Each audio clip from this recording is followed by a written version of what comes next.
o que restou de Estado de bem-estar social nós queremos manter. Porque isso tem que ficar muito claro para o eleitorado agora, porque nós temos que convencer o eleitorado agora a votar no deputado e no senador que apoia o Lula, entendeu? Para ver se nós chegamos no Congresso com força para fazer o resto das reformas que nós queremos fazer. Como eles vão lutar para eleger ou o Tarcísio ou não, o candidato mesmo para valer aí é o Tarcísio. Se não for o Tarcísio, o Bolsonaro colocar... Aí divide, né? Pode ser que não, mas aí quem pode ter algum espaço para se viabilizar é o Ratinho Júnior, o PSD. Mas esses partidos também eles vão fazer uma aposta. Mas a gente já sai na pesquisa com meio a meio, né? Não. Metade Lula, PT, metade direita. Nós temos um candidato, eles não têm. Exato. O Haddad falou que é o Lula mesmo. Você acredita nisso mesmo? Definitivo. Definitivo. Segundo, nós temos uma aliança. PDT, PSB, PV, PCdoB e PSOL, Rede. Então nós temos IPV, e PSOL e Rede, nós temos uma aliança. E a metade do MDB, 6, 8 estados do PSD, que tem Amazonas, tem Mato Grosso, tem Rio de Janeiro, tem Bahia. PSD do Kassab? Ele tá falando que todo mundo sabe sobre o Centrão. O PSD, o partido de direita, o do Tarcísio, o PSD, o do Ratinho, tá, o PSD, como um bom partido de prostituição, o PSD é um bordel, portanto é cheio de puta. No Nordeste ele é uma coisa, no Sul, Sudeste ele é outra. E o Dirceu tá elencando aqui, ó. Nesses estados é nosso. MDB é a mesma coisa. O Barbalho é MDB lá no Pará e ele é Lula. É isso. Tem Sergipe, tem Minas, tem mais estado. E tem ainda estados... Minas do Zema também, é isso? Não, pera, volta. Ele deve estar falando do PSD de Minas, não é? Ele não estava descrevendo o PSD. Volta um pouco. De Janeiro tem Bahia e PSOL, Rede. Então nós temos IPV e PSOL e Rede, nós temos uma aliança. E a metade do MDB, 6, 8 estados do PSD, porque tem Amazonas, tem Mato Grosso, tem Rio de Janeiro, tem Bahia, tem Sergipe, tem Minas, tem mais estado. E tem ainda estados do PP mesmo do União Brasil. E o Lula tem... Do PP e do União Brasil. 5% de voto. Eu não vejo também o nome. Quer dizer, eles estão na direita que... Eles estão falando que... Se fosse alguém da família Bolsonaro... Se você buscar qualquer notícia sobre os seminários que o Tarcísio participa, ou as viagens que ele fez agora para o Hotel 5 Estrelas de Cuiabá, pelo Banco Itaú, ou em Nova York, que ele foi, ou aqui na XP, o mantra deles é isso. Vamos privatizar o Banco do Brasil, os bancos públicos, a Petrobras, vamos desvincular o salário mínimo. Quer dizer, e o Zema vem falando... Mas sinceramente eu acho que ele não vai não, acho que ele tenta a reeleição. Ele falou hoje nos jornais que é... zero, né?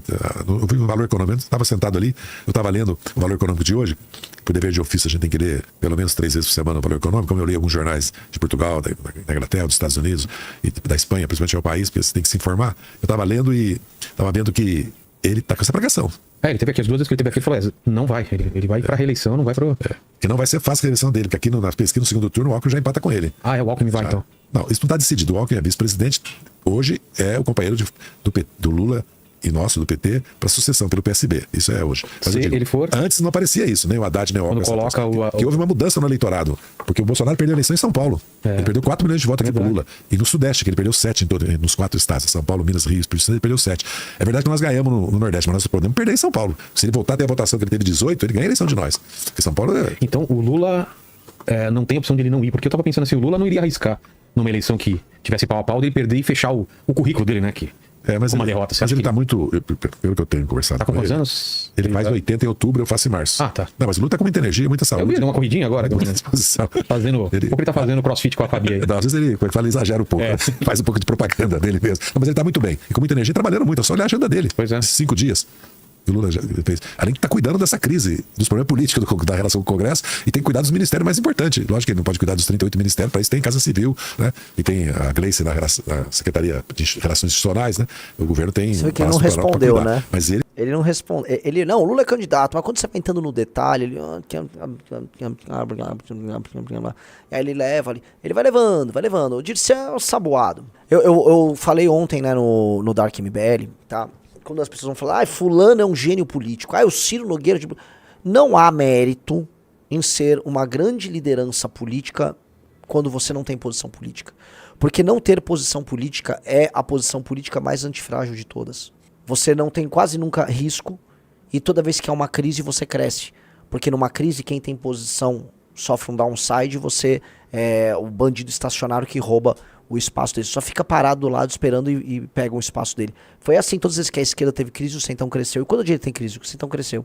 Batata. Quando o Collor teve crise, foi o Centrão a crescer. Aí quando a Dilma teve crise, foi o Centrão a crescer. Quando o Temer teve crise, Centrão cresceu. Bolsonaro crise, Centrão cresceu. Agora Lula teve crise, Centrão cresceu. Então, quem eu vejo mérito é quem consegue fazer o seu campo político alcançar uma posição de destaque e vencer. Esse cara tem mérito. Esse cara é gênio. Mas ele é de esquerda, ele é burro. Parem com esse papo de que o cara de esquerda é burro, que é um papo meio de tiozão de direita.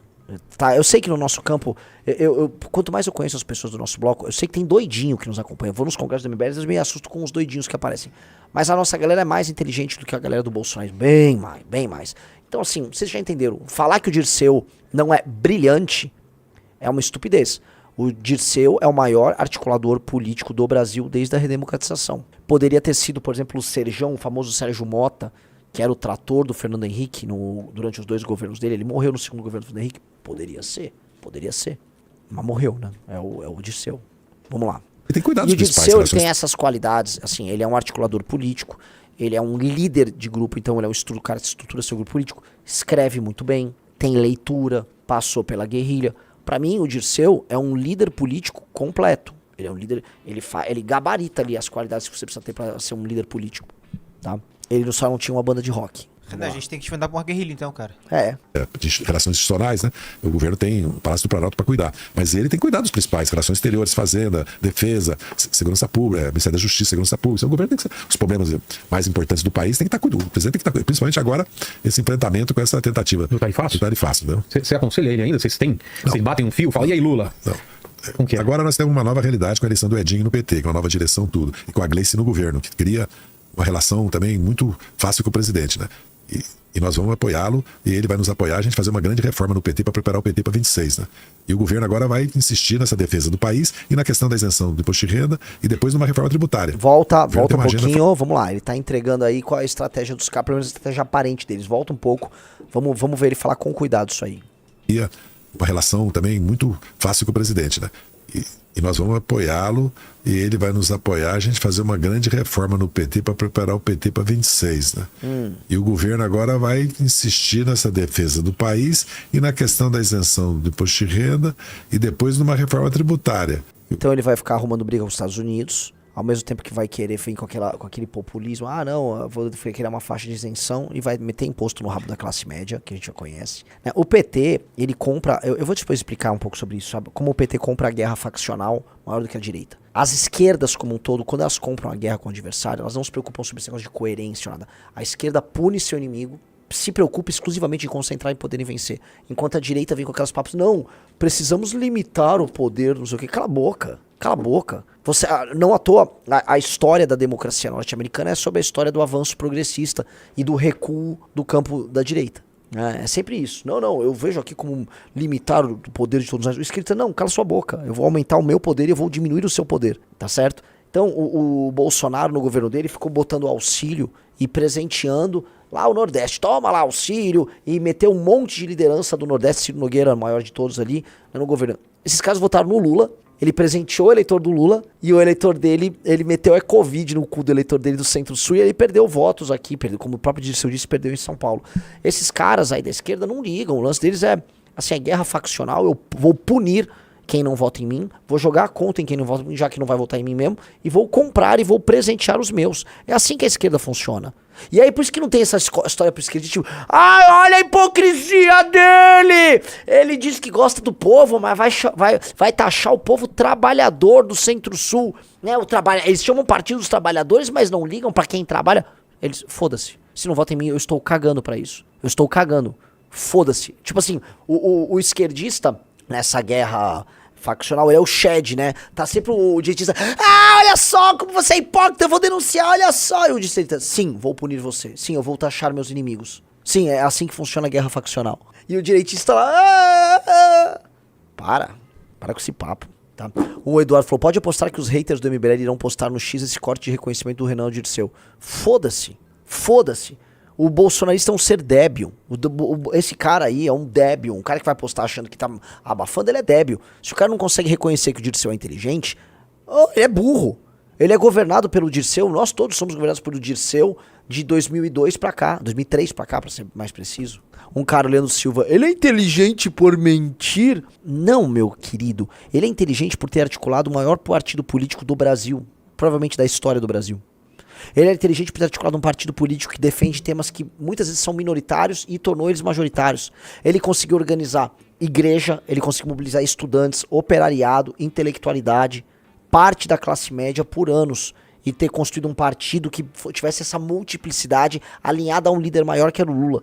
Ele articulou isso. Se isso não é sobre inteligência, eu não sei mais o que que é. Ah, mas ele mente. Tá, foda, mentir, todos mentem. Todos ali mentem. Cada uma, o Leanderson da Silva, né? Essas simplificações bobas. Aí, então, tudo bem, vamos fazer. O Dirceu não é inteligente. Ele é bem burro. A gente perde dele porque a gente é mongol. O governo tem uma agenda formada. Agora tem essa regulamentação das Big Techs, tem uma agenda aí para esses meses até o final do ano, entendeu? Mas agora a coisa mais importante é enfrentar o problema da soberania, da democracia e do tarifaço.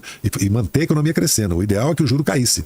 O grande desafio nosso é reduzir esse juro de 15%, entendeu? Porque esse juro pode ser 9%. Porque com a inflação de 4,5%, se tiver um juro de 9%, tá? Você já está dando uma rentabilidade para o título público razoável. Isso depende muito da situação internacional, do dólar. Que é baixar o juro, né? O problema é que com o Haddad você não vai baixar o juro nem fudendo. O problema com essa política, com a trajetória de quebra que o Brasil tá tendo, a trajetória de aumento nos gastos públicos, você não vai ter como resolver isso. A não ser que mude muito o cenário americano, mas não tá pintando isso. Na verdade, tá pintando um mundo cada vez mais em crise. E as pessoas vão procurar porto seguro na crise. Definitivamente, este Brasil atual não é porto seguro pra ninguém. Gostou dessa análise? Assista o Análises Renais de segunda a sexta no canal do MBL Live TV, às 15 horas. Para mais cortes como esse, se inscreva no Pela Missão.